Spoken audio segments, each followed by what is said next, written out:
नमस्कार स्वागत छ तपाईँलाई हाम्रो युट्युब च्यानलमा। आजको भिडियोमा हामी कुरा गर्दैछौँ विश्वविद्यालय अनुदान आयोग ऐन 2050 को बारेमा। भिडियो अन्त्यसम्म हेर्नुहोस्, धेरै उपयोगी र रोचक जानकारी पाउनुहुनेछ। म यो कुरामा विश्वस्त छु। यदि तपाईँ हाम्रो च्यानलमा नयाँ हुनुहुन्छ भने कृपया सब्स्क्राइब गर्न नबिर्सनुहोस्। अब सुरु गरौँ विश्वविद्यालय अनुदान आयोग ऐन 2050 को बारेमा विस्तृत जानकारी। यो लोकसेवा आयोग त विश्व आयोग अध्ययनरत विद्यार्थीहरूको लागि अति नै उपयोगी विषयवस्तु रहेको छ र अब यसको बारेमा विस्तृत जानकारी अब हेरौँ है त। विश्वविद्यालय अनुदान आयोग ऐन 2050 यो चाहिँ लालमोहर र प्रकाशन मिति भनेको 2050 साल मङ्सिर 7 गते हो हैन। 2050 8 महिना 7 गते चाहिँ यो लालमोहर र प्रकाशन मिति हो। यसलाई चाहिँ हालसम्म दुई पटक मात्रै यो संशोधन भएको छ। यी संशोधन गर्ने ऐन चाहिँ एकमा चाहिँ गणतन्त्र सुदृढीकरण तथा केही नेपाल कानुन संशोधन गर्ने ऐन 2066 ले चाहिँ पहिलोपटक यसलाई चाहिँ संशोधन गरेको थियो, जसले त्योभन्दा पहिला चाहिँ नेपाल अधिराज्य हैन यस्ता कुराहरू चाहिँ शब्दहरू प्रयोग भएको हुनाले हैन त्यसलाई चाहिँ हटाएको थियो। यो सामान्य जानकारी यस विषयमा। पहिलो के रहेछ त भन्दा गणतन्त्र सुदृढीकरण तथा केही नेपाल कानुन संशोधन गर्ने ऐन 2066 ले यसलाई चाहिँ संशोधन गरेको थियो। दोस्रो पटक चाहिँ शिक्षा सम्बन्धी केही नेपाल ऐन संशोधन गर्न बनेको ऐन 2077 ले चाहिँ यसलाई चाहिँ संशोधन गरेको थियो। त्यसै गरेर अब यो चाहिँ 2050 सालको ऐन नम्बर 25 हो है। यो कुरा चाहिँ तपाईँहरूले सम्झिनुपर्छ। 2050 सालको ऐन नम्बर कति हो त भन्दा 25 हो। अब के छ भने विश्वविद्यालय अनुदान आयोग सम्बन्धमा व्यवस्था गर्न बनेको ऐन हो। यो के रहेछ त, के व्यवस्था गर्नलाई बनेको ऐन रहेछ भन्दा विश्वविद्यालय अनुदान आयोग सम्बन्धमा व्यवस्था गर्न बनेको ऐन हो हैन। पछि विश्वविद्यालय अनुदान आयोगको स्थापना चाहिँ तपाईँले चाहिँ 51 सालमा भएको छ, तर चाहिँ ऐन चाहिँ 2050 8 महिना 7 मा चाहिँ भएको बुझ्न सकिन्छ। अब प्रस्तावनामा हेरौँ। नेपालमा विश्वविद्यालयहरूको सञ्चालन तथा विकासको लागि विभिन्न क्षेत्रबाट प्राप्त अनुदानको रकम समुचित तवरले वितरण गर्न तथा विश्वविद्यालयको शैक्षिक स्तर निर्धारण गरी गुणस्तरयुक्त शिक्षा प्रदान गर्न प्रोत्साहन दिने सम्बन्धी काम गर्न विश्वविद्यालय अनुदान आयोगको स्थापना र व्यवस्था गर्न वाञ्छनीय भएकोले भनेर श्री 5 महाराजाधिराज वीर विक्रम शाहदेवको शासनकालको 22औं वर्षमा संसदले यो ऐन बनाएको छ भनेर भन्यो। यसले चाहिँ के गर्नलाई रहेछ, कुन उद्देश्यले चाहिँ यो ऐन बनाएको रहेछ त भन्दा के रहेछ त भने नेपालमा हैन विश्वविद्यालयहरूको सञ्चालन तथा विकासको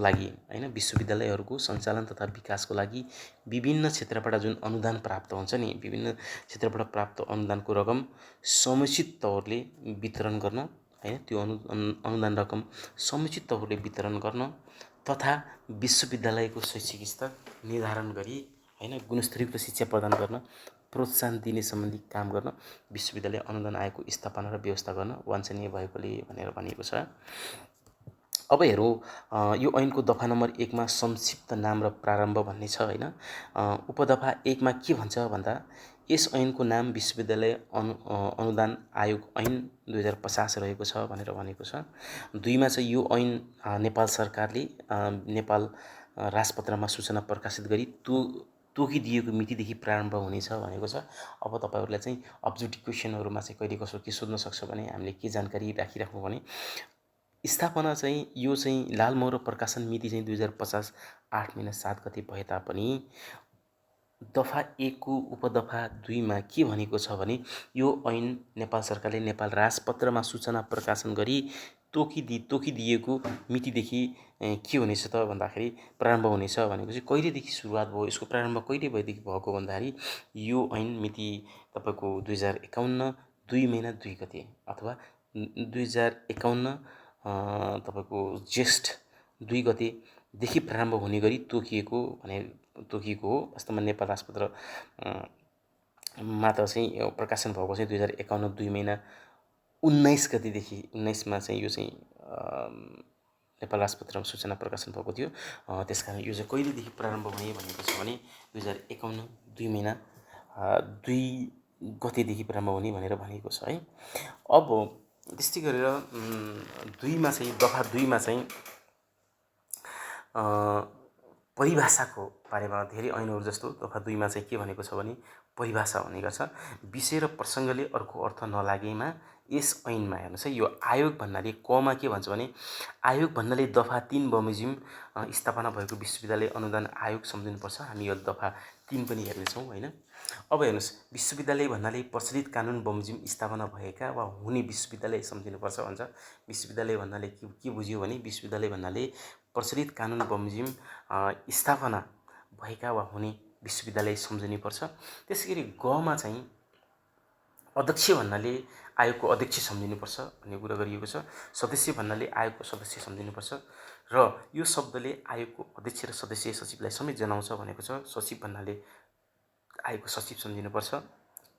तोकिएको वा तोकिए बमोजिम भन्नाले यो ऐन अन्तर्गत बनेको विषयमा तोकिएको वा तोकिए बमोजिम सम्झिनुपर्छ भनेर भनेको छ। परिभाषा कुनै पनि कुराहरू परिभाषाहरू चाहिँ राम्रोसँग हेर्नुपर्छ। कुन कुन कुराहरूलाई इन्डिकेट गरेर चाहिँ परिभाषामा ती शब्दहरूको चाहिँ शब्दलाई परिभाषित गरेको हुन्छ, राम्रोसँग हेर्नुपर्छ। तपाईँले 1-2टा ऐनमा राम्रोसँग हेर्नुभयो भने अरू ऐन पढ्न तपाईँलाई सहज हुन्छ कि एउटा ऐनको प्रकृति, त्यसको फर्मेट हुन्छ होइन, तपाईँले यसको बारेमा जानकारी पाउनुहुन्छ हो।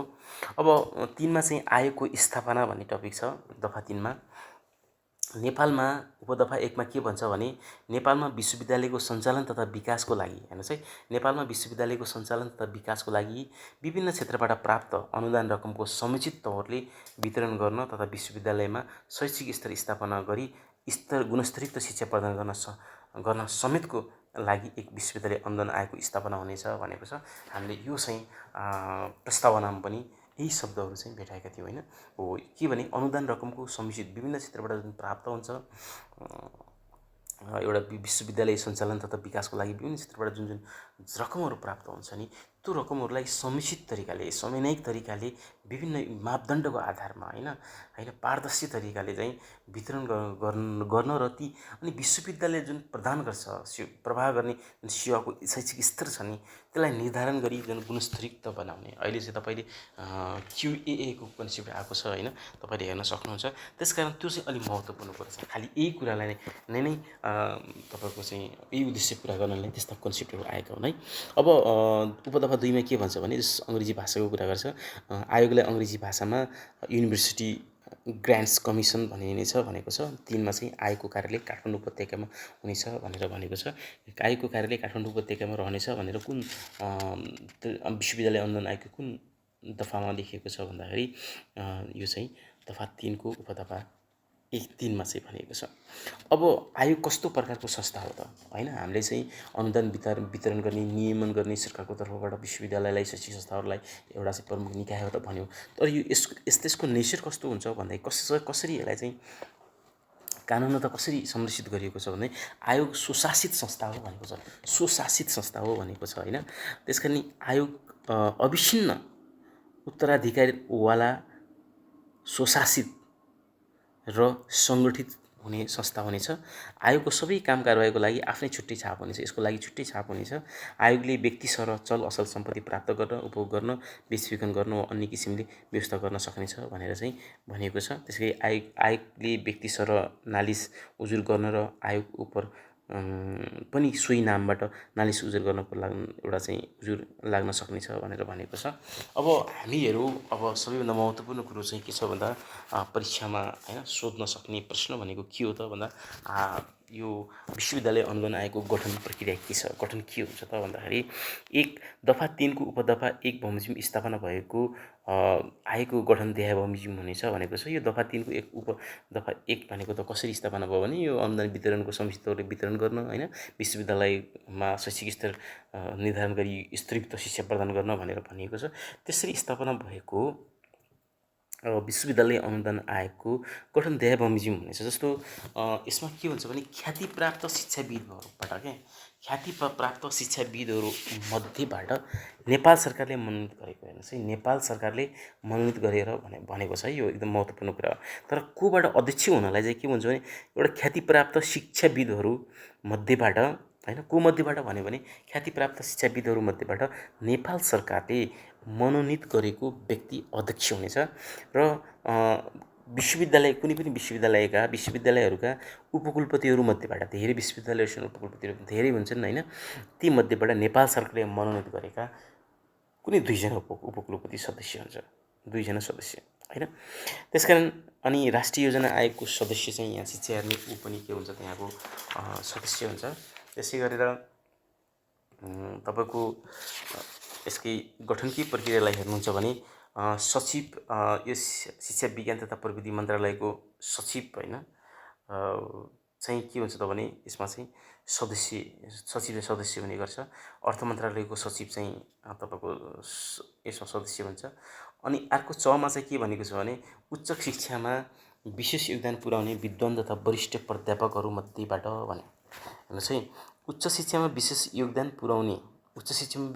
पुर्याउने विद्वान तथा वरिष्ठ प्राध्यापकहरू मध्येबाट भन्यो हैन। नेपाल सरकारले मनोनित गरेका 2 जना व्यक्ति चाहिँ सदस्य हुन्छन्। त्यसै गरेर 6 मा के भन्यो भने उच्च शिक्षा क्षेत्रमा विशेष योगदान पुर्याउने विभिन्न क्षेत्रका व्यक्तित्वहरू मध्येबाट नेपाल सरकारले मनोनित गरेका 2 जना व्यक्ति भनेर भन्यो। अब 4 र 6 मा के फरक छ भने 6 मा के भने उच्च शिक्षामा विशेष योगदान पुर्याउने विद्वान तथा वरिष्ठ प्राध्यापकहरू मध्येबाट भन्यो हैन। तर यहाँ चाहिँ 6 मा चाहिँ के भने उच्च शिक्षा क्षेत्रमा विशेष योगदान पुर्याउने विभिन्न क्षेत्रका व्यक्तित्वहरू प्राध्यापकै हुनुपर्छ भन्ने चाहिँ छैन है। त्यसै गरेर सचिव चाहिँ के भने सदस्य सचिव हुन्छ। त्यसै गरेर मनोनित सदस्यहरूको जो छ मनोनित हैन उनीहरूको चाहिँ पदावधि 4 वर्षको हुनेछ र पदावधि समाप्त भएपछि निजहरू पुनः मनोनित हुन सक्ने छैनन् है। फेरि पदावधि समाप्त भइसकेपछि ती व्यक्ति फेरि सदस्यमा आयोगको सदस्यमा अध्यक्षमा चाहिँ त्यसरी मनोनित गर्न पाउने छैनन्। यो नियममा चाहिँ ऐनमा चाहिँ स्पष्ट लेखिएको छ। त्यसै गरेर नेपाल सरकारले आयोगको कारण सहितको सिफारिस नेपाल राजपत्रमा सूचना प्रकाशन गरी आयोगको सदस्यहरू हेरफेर गर्न सक्नेछ। यो हेरफेर सम्बन्धमा चाहिँ नेपाल सरकारले के गर्दछ भने नेपाल राजपत्रमा प्रकाशन गरी चाहिँ यो काम गर्दछ। यो कुरा चाहिँ हामीले बुझ्नु पर्यो। के हुन्छ भने अर्को चाहिँ अब हामीले तपाईँ टक्क अब किनभने केही टपिकहरू पनि अन्य टपिकहरू पनि बुझ्दाखेरि अब त विश्वविद्यालयको नेपाल सरकारसँग अनि विश्वविद्यालयको चाहिँ कसको भन्दाखेरि यो विश्वविद्यालय अनुदान आयोगसँग कस्तो सम्बन्ध छ भन्दाखेरि तपाईँले ऐनहरू पढ्नुभयो भने राम्रोसँग ज्ञान लिन सक्नुहुनेछ। जस्तो अब यहीँ पनि हेरौँ, अब जस्तो गठनकै कुराहरूमा पनि नेपाल सरकारले नै आयोगको चाहिँ के गर्दो रहेछ भन्दाखेरि अध्यक्ष चाहिँ नेपाल सरकारले नै मनोनित गर्दो रहेछ। नेपाल सरकारकै तपाईँको यहाँ चाहिँ कर्मचारीहरू हैन, यहाँ सचिवहरू शिक्षा विज्ञान तथा प्रविधि मन्त्रालयका सचिव चाहिँ हैन यहाँ चाहिँ के सदस्य हुन्छ आयोगको समितिमा, यो आयोगमा हैन। त्यस्तै गरेर तपाईँको अर्थ मन्त्रालयको सचिव पनि यसमा के हुन्छ सदस्य हुन्छ। यसरी चाहिँ के हुन्छ भने योजना तथा राष्ट्रिय योजना आयोगको शिक्षा सम्बन्धी हेर्ने चाहिँ सदस्य चाहिँ यहाँ पनि के हुन्छ त सदस्य हुन्छ। यसरी चाहिँ मन्त्रालय सरकार र आयोगको यसरी चाहिँ अन्तर सम्बन्ध रहेको हुन्छ भनेर हामी देख्न सक्छौँ एकाअर्कामा। अब नियमन एउटा नियन्त्रण रहन सक्छ, यसरी पनि बुझ्न सकिन्छ। अब हेर्नुपर्दा हामीले आयोगको स्थापना हेऱ्यौँ हैन, 4 मा चाहिँ दफा 4 मा चाहिँ आयोग स्वशासित संस्था हुने भन्ने विषयमा हेऱ्यौँ। अनि आयोगको 5 मा चाहिँ आयोगको गठनको विषयमा हेऱ्यौँ। अब तपाईँको 6 मा चाहिँ के छ भन्दाखेरि आयोगको काम कर्तव्य र अधिकार के हुन्छ। यसको काम कर्तव्य र अधिकार 10 वटा छ। हेर्नुहोस् है, 10 वटा छ। आयोगको काम कर्तव्य र अधिकार देहा बमोजिम हुनेछ भनेर यो दफा 6 मा चाहिँ लेखिएको छ। यसरी हामी बुझ्नु पर्यो। सबैभन्दा महत्त्वपूर्ण कुरो प्रश्न तपाईँको परीक्षामा सोध्ने भनेको एउटा गठन प्रक्रिया कस्तो छ आयोगको, काम कर्तव्य र अधिकार हैन। काम कर्तव्य र अधिकार भनेको खास गरी चाहिँ यसको काम कर्तव्य र अधिकार भनेको हामीले प्रस्तावना पनि हेऱ्यौँ, यसको स्थापनाको सम्बन्धमा पनि हैन लेखेको त्यो दफामा पनि हेऱ्यौँ।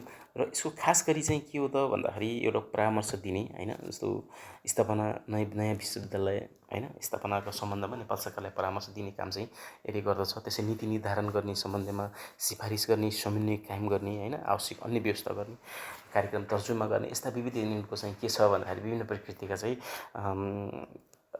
काम कर्तव्य र अधिकार छन्। अब काम कर्तव्य जो कार्य के हो त भन्दाखेरि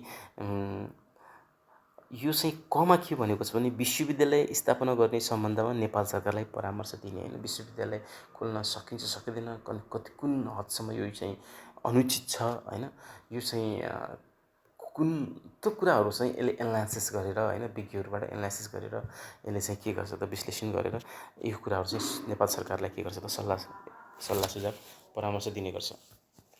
विभिन्न क्षेत्रबाट प्राप्त अनुदानको रकम विश्वविद्यालयहरूलाई प्रदान गर्ने सम्बन्धमा नीति निर्धारण गर्ने होइन, कुनै पनि अब विभिन्न क्षेत्रबाट जुन प्राप्त अनुदान हुन्छ आयोगलाई होइन, त्यो चाहिँ त्यो रकम विश्वविद्यालयहरूलाई प्रदान गर्ने, त्यो अनुदान दिने कसरी दिने त त्यो सम्बन्धमा एउटा चाहिँ नीति त चाहियो नि त होइन। नीति निर्धारण गर्ने चाहिँ काम चाहिँ के गर्दो रहेछ त, यसको चाहिँ काम कर्तव्य र अधिकारभित्र पर्छ।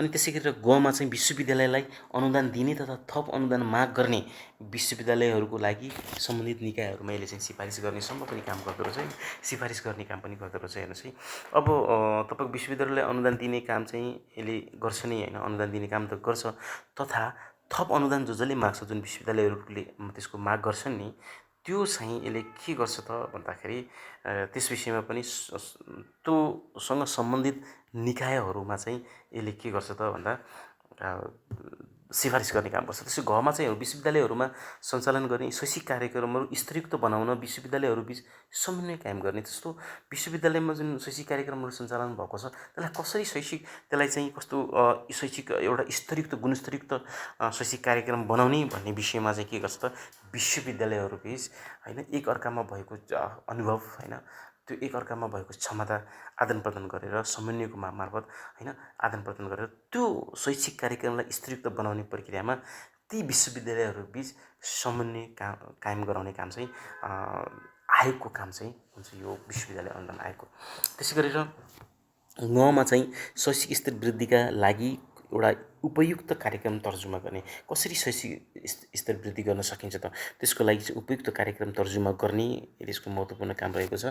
विश्वविद्यालयहरूमा उपयुक्त शैक्षिक स्तर निर्धारण गराउने सम्बन्धमा आवश्यक व्यवस्था गर्ने। अब विश्वविद्यालयमा उपयुक्त शैक्षिक स्तर निर्धारण कसरी गर्ने, त्यसको लागि एउटा त्यो शैक्षिक उपयुक्त शैक्षिक स्तर निर्धारण गराउने सम्बन्धमा के गर्न सकिन्छ त्यसको लागि चाहिँ के गर्छ त भने आवश्यक व्यवस्था गर्ने काम गर्छ। त्यसै गरी नेपालभित्र तथा बाहिरका विश्वविद्यालय वा शैक्षिक संस्थाहरूबिच एउटा छात्रवृत्ति, विद्वत्ववृत्ति आदि आदान प्रदान गर्ने सम्बन्धमा चाहिँ आवश्यक व्यवस्था गर्ने काम पनि विश्वविद्यालय अनुदान आयोगको काम रहेको छ। यो भन्नुको अर्थ के हो भने यो नेपालभित्र तथा बाहिरका विदेशमा पनि हुनसक्छ विश्वविद्यालय होइन, त्योसँग शैक्षिक संस्थाहरूबिच अब एक विश्वविद्यालय यहाँ यो विश्वविद्यालयका विद्यार्थीलाई है, अनि त्यसपछि विद्यार्थीले अर्को विश्वविद्यालयमा स्कलरसिपको कुराहरू होइन हुनसक्छ, विद्युत वृद्धिको लागि हुनसक्छ, त्यसकोले त्यो आदान प्रदान उताबाट पनि यता लिने यताबाट पनि उता लिने होइन, त्यस्ता कुराहरू चाहिँ आदान प्रदान गर्ने सम्बन्धमा पनि आवश्यक व्यवस्था गर्ने काम चाहिँ यसले चाहिँ गर्ने गर्दछ है। त्यसै गरेर जमा चाहिँ विश्वविद्यालयहरूबिच समन्वय कायम गर्ने होइन, विश्वविद्यालयहरूबिच समन्वय कायम गर्ने। त्यसै गरी आयोगको काम कारबाहीको वार्षिक प्रतिवेदन नेपाल सरकार समक्ष पेश गर्ने चाहिँ प्रतिवेदन पेशसँग सम्बन्धित भयो। त्यसै गरी आयोगको उद्देश्य पूर्तिका लागि तोकिए बमोजिमको अन्य काम गर्ने भनेको छ। 2 नम्बरमा चाहिँ यसले यसको अधिकारको कुरा पनि छ यसमा चाहिँ होइन, आयोगले आवश्यक देखेमा कुनै स्वदेशी वा विदेशी विशेषज्ञ वा सल्लाहकारसँग परामर्श लिन सक्नेछ भनेर भनेको छ। त्यसै गरी दफा 7 मा के भनेको छ भने विवरण माग गर्न सक्ने भनेको छ। यसमा के भनेको छ भन्दाखेरि दफा 6 मा उल्लेख भए बमोजिम काम कर्तव्यको सिलसिलामा आयोगले कुनै पनि विश्वविद्यालय वा सो अन्तर्गत सञ्चालन भएका शैक्षिक संस्थाको आर्थिक कारोबार होइन, त्यो कुनै विश्वविद्यालय वा सो अन्तर्गत सञ्चालन भएका शैक्षिक संस्थाहरूको आर्थिक कारोबार, मौजुदा कोष, शैक्षिक कार्यक्रम, पाठ्यक्रम वा अन्य क्रियाकलाप सम्बन्धमा आवश्यक विवरण माग गर्न सक्नेछ। त्यो तथ्याङ्कहरू डेटाहरू चाहिँ उसले चाहिँ के गर्छ त माग्ने गर्नेछ, माग्न के गर्नेछ यसले सक्नेछ। र यो हाम्रो विश्वविद्यालयहरू हाम्रो आङ्गिक क्याम्पसहरूमा चाहिँ होइन तिनीहरूले चाहिँ उसले मागेको बखत होइन उसलाई दिनुपर्छ, किनभने उसले चाहिँ त्यो अनुसारको डेटाहरू तथ्याङ्कहरू बनाउने, एउटा शैक्षिक सुधार कसरी गर्ने होइन, शिक्षामा कसरी उच्च शिक्षामा कसरी सब धेरै मान्छेको चाहिँ धेरै व्यक्तिहरूको धेरै विद्यार्थीहरूको चाहिँ पहुँच बढाउने भन्ने विषयमा उसले चाहिँ विभिन्न नीति निर्धारण गर्नुपर्ने हुन्छ। त्यसको लागि ती नीति निर्धारण गर्ने सन्दर्भमा ती तथ्याङ्कहरू आवश्यक छ। किनभने उसले अनुदान पनि दिने भएको हुनाले त्यहाँको स्रोत कस्तो छ, आय स्रोत के छ, सबको बारेमा विस्तृत जानकारी लिन चाहिँ माग्न चाहिँ सक्नेछ।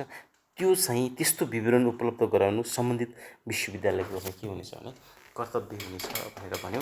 त्यसै गरेर जुन उपदफा 1 बमोजिम होइन माग गरेका विवरण, त्यसरी माग गरेका विवरणका सम्बन्धमा कुनै विश्वविद्यालय वा सो अन्तर्गत सञ्चालन भएका शैक्षिक संस्थाको निरीक्षण गर्नु परेमा होइन त्यस्तो निरीक्षण गर्नु परेमा आवश्यकता अनुसार आयोगले निरीक्षण गराउन सक्नेछ र यस्तो निरीक्षण गर्न आउने व्यक्तिलाई आवश्यक सहयोग गर्नु सम्बन्धित विश्वविद्यालयको फेरि कर्तव्य हुनेछ। माग्दा तथ्याङ्क माग्दा पनि विवरण उपलब्ध गर्नु विश्वविद्यालयको कर्तव्य हुनेछ।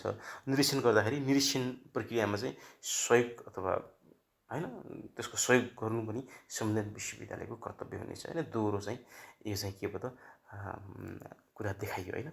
अब यसो चाहिँ 8मा चाहिँ दफा 8मा चाहिँ आयोगको बैठक भनेर भन्यो। यो आयोगको बैठक चाहिँ महिनाको कम्तीमा एकपटक चाहिँ बस्नेछ भनेर भनिएको छ। आयोगको बैठकको अध्यक्षले गर्नेछ र निजको अनुपस्थितिमा तपाईँको अध्यक्षले तोकेको सदस्यले एउटा चाहिँ आयोगको बैठकको अध्यक्षता गर्नेछ होइन। अनुपस्थिति भएमा त्यो आयोगको अध्यक्षले जसलाई तोक्छ जुन सदस्यलाई उसकै अध्यक्षतामा चाहिँ के हुनसक्छ त आयोगको बैठकको अध्यक्षता हुनेछ र आयोगको कुल सदस्य सङ्ख्याको 50% सदस्यहरू उपस्थित भएमा आयोगको बैठकको लागि गणपुरुष सङ्ख्या पुगेको मानिन्छ होइन। त्यो बैठकको गणपुरुष सङ्ख्या कति हो भन्दाखेरि 50% भयो भने चाहिँ गणपुरुष सङ्ख्या मानिनेछ। अनि त्यसै गरेर अर्को दफामा भन्छ आयोगको बैठकमा बहुमतको राय मान्ने हुनेछ होइन। लोकतान्त्रिक मूल्य मान्यता जहाँ पनि त्यसलाई अवलम्बन गर्नुपर्छ होइन। आयोगको बैठकमा बहुमतको राय मान्ने हुनेछ र मत बराबर भएमा अध्यक्षता गर्ने व्यक्तिले निर्णायक मत दिन सक्नेछ भनेर भनिएको छ। अनि त्यसै गरेर आयोगको बैठकको निर्णय सदस्य सचिवले प्रमाणित गर्नेछ। कसले प्रमाणित गर्नेछ भन्दाखेरि सदस्य सचिवले प्रमाणित गर्नेछ। आयोगले बैठक सम्बन्धी अन्य कार्यविधि आयोगले निर्धारण गरे बमोजिम हुनेछ भनेको छ। दफा 9मा चाहिँ होइन समिति र उपसमिति गठन गर्न सक्नेछ। किनभने फर्दर काम गर्नको लागि समिति उपसमिति विभिन्न विशिष्टीकृत अथवा विशेष विषय हेर्न चाहिँ के गर्नुपर्ने विभिन्न समिति उपसमिति चाहिँ गठन गर्न सक्नेछ होइन विश्वविद्यालयले। भने त्यसको बारेमा विश्वविद्यालय अनुदान आयोगमा के व्यवस्था छ त भन्दा विश्वविद्यालय समिति वा उपसमिति गठन गर्न सक्ने भनेर भनेको छ उपदफा 9मा।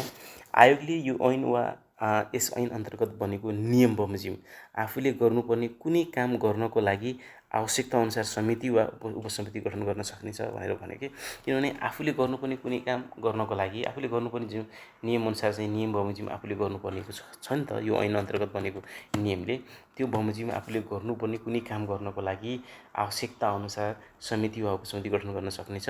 अब त्यो उपदफा 1मा भनेअनुसार त्यो बमोजिम गठन हुने समिति वा उपसमितिको काम कर्तव्य र अधिकार तथा कार्यविधि आयोगले तोकी बमोजिम हुनेछ भनेर भन्यो।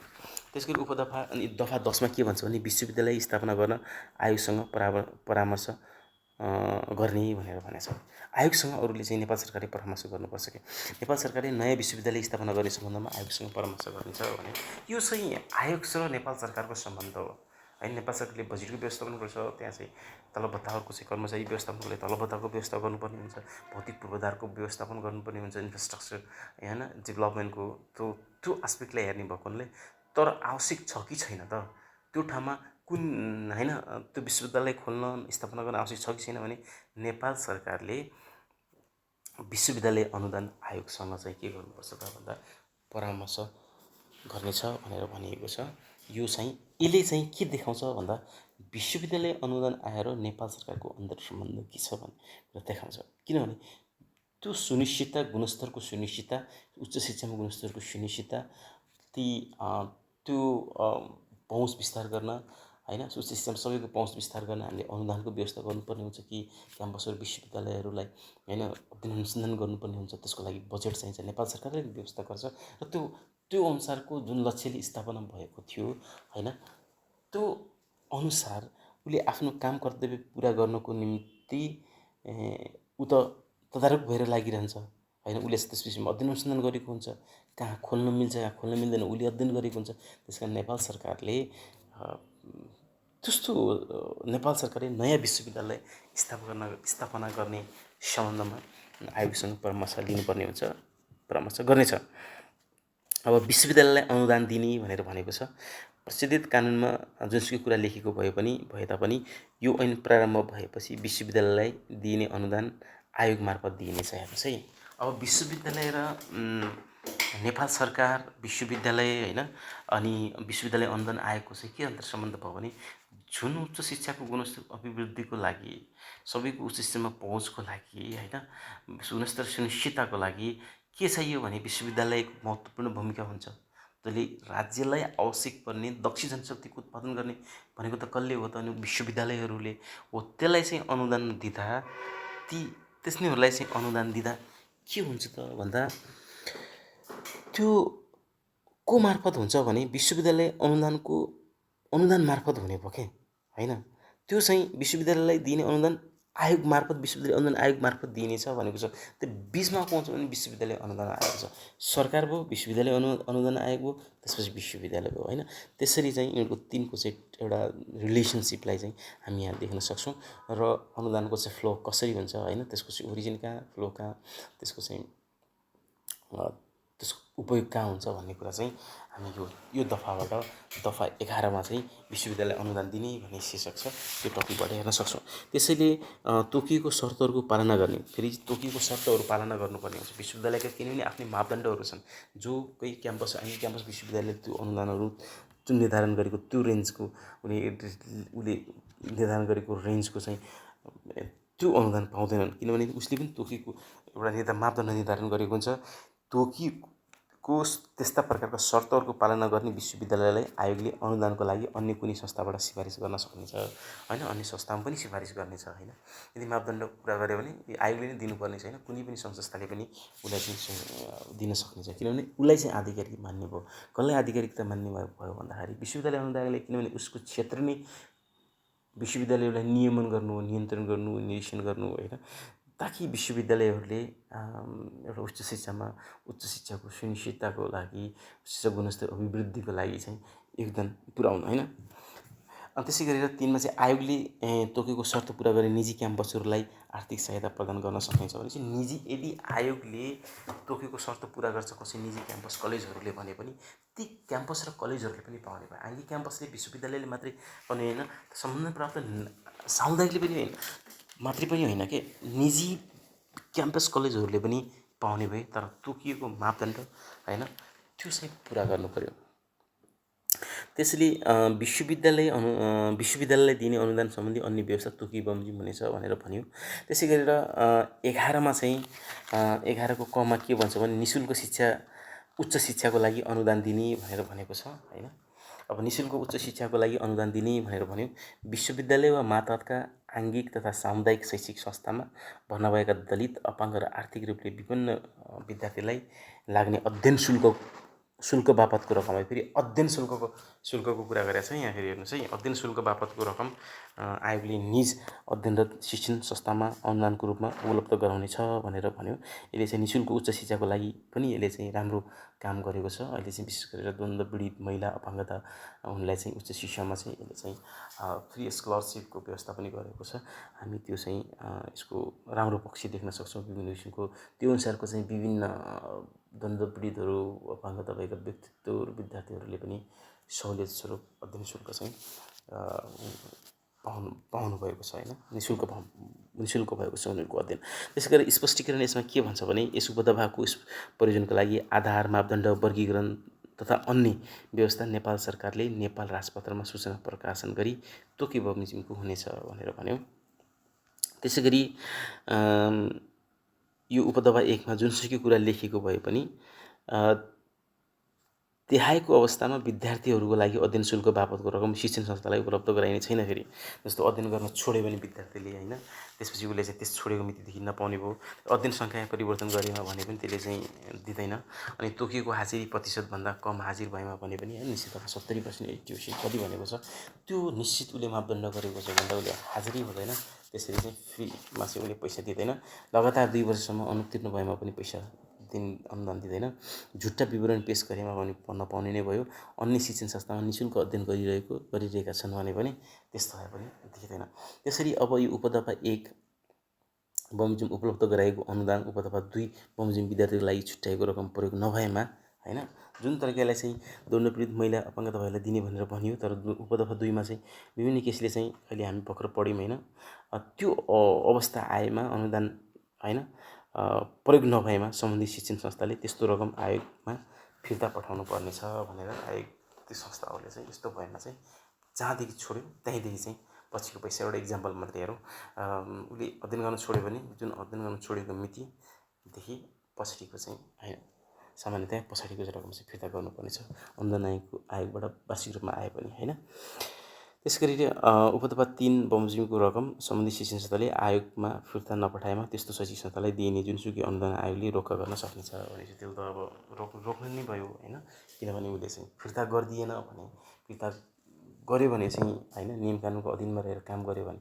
पाउने हो हैन त्यो नियम विपरीत उसले हैन फिर्ता गरेन भने चाहिँ के हुन्छ भने हो चाहिँ पछि अनुदान पाउने एउटा क्याटेगोरीमा नपर्न सक्छ त्यसै गरेर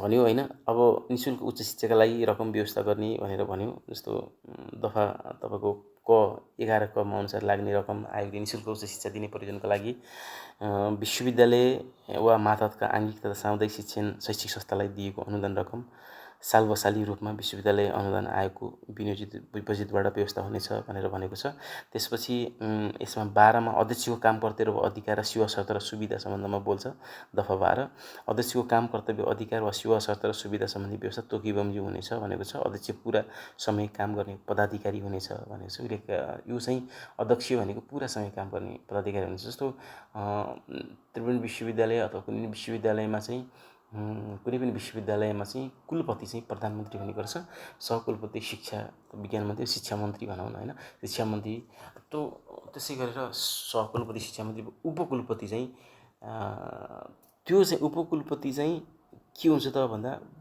पूर्ण रूपमा फुल टाइमर काम गर्ने कार्यकारी प्रमुखको रूपमा रहन्छ के हैन हो त्यस्तै यसमा चाहिँ प्रमुखको रूपमा को हुन्छ त भन्दा अध्यक्ष पुरा समय काम गर्ने पदाधिकारी हुनेछ भनेको छ अनि एउटा फेरि सचिवालय पनि हुन्छ हैन आयोगको सचिवालय आयोगको कार्य सञ्चालन एवं प्रशासकीय कामकाजको लागि एक सचिवालय हुनेछ अध्यक्षले रेखदेखमा रही सचिवले आयोगको दैनिक कार्य सञ्चालन गर्नेछ सचिवको नियुक्ति नेपाल सरकारबाट हुनेछ भनेको छ सचिवको पदावधि 4 वर्षको हुनेछ हैन सचिवको काम कर्तव्य र अधिकार पारिश्रमिक र सेवा सुविधा तोकी बमोजिम हुनेछ भनेको छ अब कर्मचारी सम्बन्धी व्यवस्था चाहिँ के छ त भन्दाखेरि आयोगमा आवश्यकता अनुसार कर्मचारी रहनेछन् आयोगको लागि आवश्यक पर्ने कर्मचारीको दरबन्दी योग्यता तथा पारिश्रमिक र अन्य सुविधा तोकी बमोजिम हुनेछ भनेर भनिएको छ त्यसै गरेर आयोगको कोषको सम्बन्धमा हैन हामीले चाहिँ अघि पनि हेर्यौं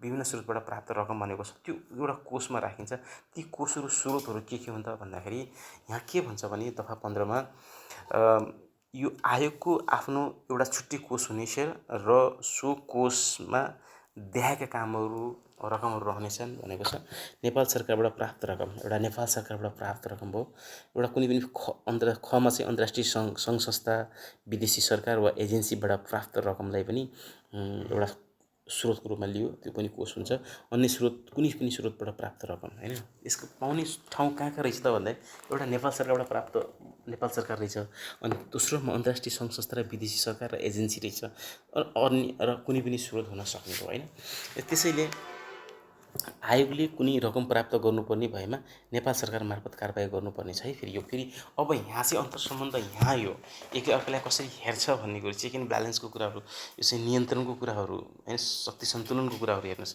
आयोगले कुनै रकम प्राप्त गर्नुपर्ने भएमा हैन अब तपाईँ नेपाल सरकारले त दिने नै भयो दोस्रो र तेस्रोमा छ हैन अन्तर्राष्ट्रिय सङ्घ संस्था छ विदेशी सरकार र एजेन्सी छ र अन्त कुनै पनि स्रोत भनेको छ ख र ग मा त्यसबाट कुनै रकम प्राप्त गर्नुपर्ने भएमा नेपाल सरकार मार्फत चाहिँ कारबाही गर्नुपर्नेछ भने चाहिँ नेपाल सरकारको नियन्त्रण त्यसरी रहने भयो त्यसरी दफा 3 मा के भन्छ भने आयोगको कोषमा रहने रकम नेपालको कुनै बैंकमा खाता खोली जम्मा गरिनेछ र खाताको सञ्चालन तोकी बमोजिम हुनेछ भने नेपाल कुनै पनि बैंकमा चाहिँ खाता खोल्न सक्नेछ त्यो आएको रकम त्यो कोष हैन कोषमा आएको रकम र त्यसरी चाहिँ के हुन्छ खाताको सञ्चालन तोकी बमोजिम हुनेछ भनेर भन्यो त्यसैगरी आयोगद्वारा गरिने सबै खर्चहरू उपदफा 1 बमोजिमको कोषबाट बिहोरिनेछ भने उपदफा 1 को कोषहरू भनेको नेपाल सरकारबाट प्राप्त रकमकोबाट राखेको कोष, अन्तर्राष्ट्रिय सङ्घ संस्था र विदेशी सरकार वा एजेन्सीबाट प्राप्त रकम भयो, अन्य कुनै स्रोतबाट प्राप्त रकम हो। त्यसैले अब त्यसै गरेर के भन्छ, लेखा र लेखा परीक्षण सम्बन्धी कस्तो व्यवस्था गरिएको छ भने ऐनमा आयोगको आय व्ययको लेखा प्रचलित कानुन बमोजिम राखिनेछ। आयोगको लेखा परीक्षण महालेखा परीक्षकबाट हुनेछ होइन। यो पनि एउटा चाहिँ संस्था भएको हुनाले, सरकारी संस्था भएको हुनाले यसलाई पनि के गर्छ भने आयोगको लेखा परीक्षण महालेखा परीक्षकबाट हुनेछ। नेपाल सरकारले चाहेमा आयोगको आय व्ययको लेखा र तत्सम्बन्धी हिसाब किताब जुनसुकै बखत जाँच्न र जचाउन सक्नेछ भनेर भनिएको छ। अधिकार प्रत्यावर्जनको जस्तै विभिन्न आयोगको गठनहरूको विभिन्न आयोगको पढ्दाखेरि, आयोग सम्बन्धी पढ्दाखेरि होइन, हामी अधिकार प्रत्यावर्जनको कुरा गर्छौँ होइन। अधिकार प्रत्यावर्जनको सम्बन्धमा आयोगले यो ऐन वा यस ऐन अन्तर्गत बनेको नियम बमोजिम आफूलाई प्राप्त भएको केही अधिकार आवश्यकता अनुसार, हेर्नुहोस् है, यो ऐनले के भने प्रत्यावर्जनमा के भनेको छ यो स्पष्ट बुझ्नुहोस्। हेर्नुहोस्, यो ऐन वा यस ऐन अन्तर्गत बनेको नियम बमोजिम आफूलाई प्राप्त भएको केही अधिकार आवश्यकता अनुसार अध्यक्ष, सदस्य, सचिव, आयोगको समिति वा उपसमिति पनि हामी गठन गर्न सकिन्छ भनेको छौँ नि। ती समिति र उपसमिति र वा अन्य कुनै कर्मचारीले प्रत्यावर्जन गर्न सकिन्छ भनेर भन्यो। अन्तिमतिर छौँ होइन। दफा 18 हेरौँ, नेपाल सरकारसँग सम्पर्क भनेर भनेको छ होइन। यो चाहिँ आयोगले नेपाल सरकारसँग सम्पर्क राख्दा शिक्षा, विज्ञान तथा प्रविधि मन्त्रालय मार्फत राख्नुपर्नेछ भनेर भनेको छ।